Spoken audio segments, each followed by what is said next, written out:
এই মুহূর্তে ঢাকার মিরপুরে মণিপুর উচ্চ বিদ্যালয়ে জামায়াতে ইসলামীর আমির শফিকুর রহমান সমাবেশে বক্তব্য রাখছেন। আমরা সরাসরি সেখানে চলে যাচ্ছি। যখন সহকর্মী জিজ্ঞেস করলেন নিজের স্ত্রীকে কিভাবে দেখবো, আপনি অবশ্যই ভালোবাসার স্ত্রী হিসাবে দেখবেন, কিন্তু আপনার সন্তানের মা হিসাবে দেখবেন। স্ত্রী হিসাবে তাকে ভালোবাসবেন, সন্তান হিসাবে তাকে সম্মান করবেন।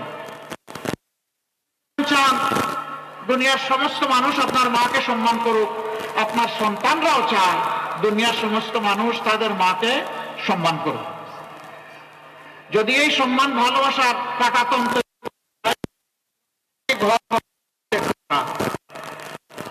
একটা দেশ হবে সভ্য দেশ। ওয়ালটন এখন দেশের সীমানা পেরিয়ে পৌঁছে গিয়েছে 50টিরও বেশি দেশে। ওয়ালটন, ঘরে ঘরে বিশ্বজুড়ে। ভালোবাসবে এবং সম্মান করবে। সম্মানিত মায়েরা, আপনাদের ক্ষেত্রটা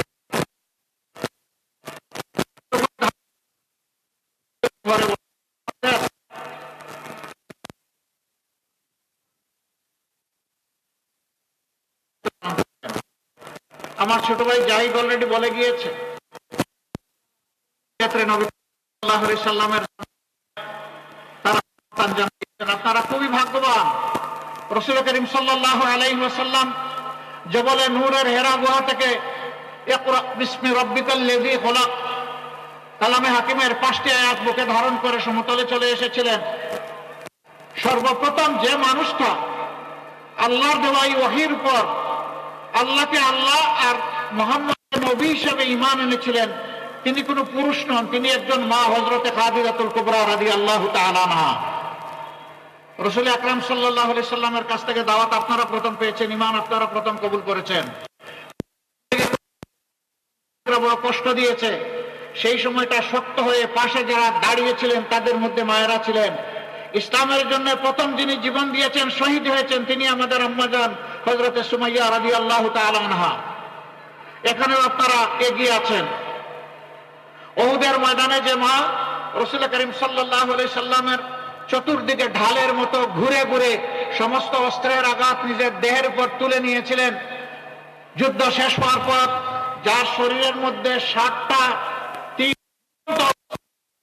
ভাঙা দাঁত নিয়ে রাসূল করিম সাল্লাল্লাহু কামড় দিয়ে যে তীরগুলা নিজেই বের করে দিয়েছিলেন, তিনি হচ্ছেন আমাদের মা হযরতে নুসাইবা রাদিয়াল্লাহু তাআলা আনহা।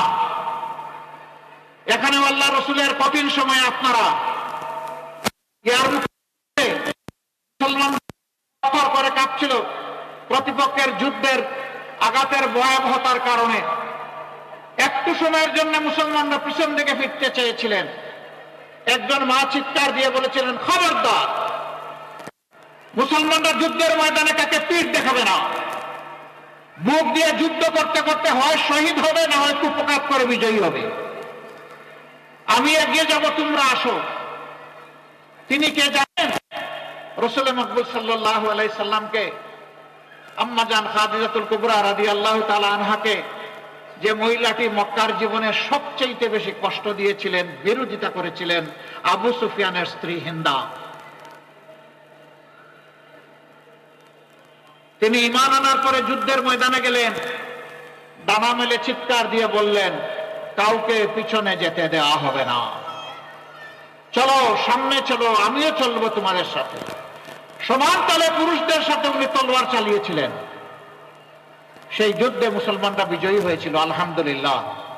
বিজয়ের হাসি টুটে নিয়ে তারা মদিনায় ফিরেছিলেন।